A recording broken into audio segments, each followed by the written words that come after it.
Horse trading in Pakistan. Pakistan में horse trading का culture क्यों बढ़ रहा है? पाकिस्तान की पॉलिटिकल सिस्टम में हॉर्स ट्रेडिंग एक बहुत बड़ा किरदार अदा कर रही है। इसको लेकर पाकिस्तान की इनकी डेमोक्रेसी का फ्यूचर प्रिडिक्ट किया जा रहा है। अगर हम पाकिस्तान की हिस्ट्री को देखें, जब 1947 में पाकिस्तान बना तब से लेकर 9 साल आइन को डिले किया गया, 9 साल आइन नहीं बनाया गया। फिर 1956 में जब आइन बनाया गया तो उस आइन को एब्रोगेट किया गया। वहां पर मार्शल लॉ का दौर आया, फिर दूसरी मार्शल लॉ, फिर तीसरी मार्शल लॉ, फिर कभी इमरजेंसी, तो कभी दूसरे ममालिक के साथ वार्स, तो कभी पॉलिटिकल पोलराइजेशंस, तो कभी डायनास्टिक पॉलिटिक्स, तो कहाँ पर हॉर्स ट्रेडिंग। इन सारी चीज़ों से पाकिस्तान की जमहूरियत को काफ़ी नुकसान पहुंचा। इन अवामिल की वजह से पाकिस्तान में जमहूरियत पनपने नहीं पा रही, पाकिस्तान की जमहूरियत स्टेबल नहीं है। अब हॉर्स ट्रेडिंग की अगर हम बात करें तो जब 2018 में पाकिस्तान में इलेक्शन होते हैं, वहां पर पीटीआई अक्सरियत की तरफ जाती हैं, इत्तेहादियों के साथ मिलकर हुकूमत बनाती हैं। वहां पर अप्रैल 2022 में उनका तख्ता उलट दिया जाता है।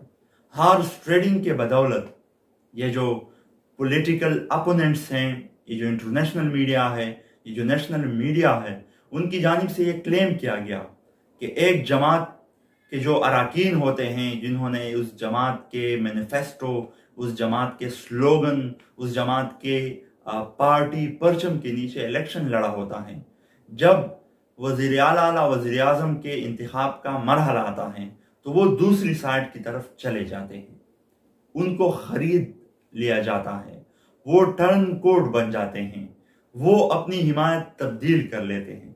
जैसे कि आप लोगों ने अप्रैल 2022 में देखा कि पीटीआई के अपने अरकान ने अपनी पार्टी से मुनहरिफ होकर दूसरी पार्टी की हिमायत का ऐलान किया।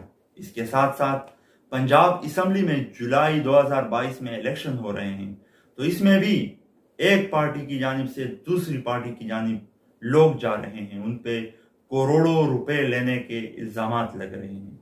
इसके साथ साथ अगर आपने पढ़ा होगा, आपने इस चीज़ को फॉलो किया होगा, तो पाकिस्तान में 2021 में सेनेट के इलेक्शन हो रहे थे, तो फेडरल सीट्स थी, उनमें डॉक्टर हफीज शेख जो कि उस वक्त वजीर ख़जाना थे पीटीआई गवर्नमेंट के, और दूसरी तरफ इत्तेहादी जमातों के एक कैंडिडेट यूसुफ रजा गिलानी जो कि फार्मर पीएम ऑफ पाकिस्तान थे, प्राइम मिनिस्टर ऑफ पाकिस्तान, इनके बीच मुकाबला चल रहा था।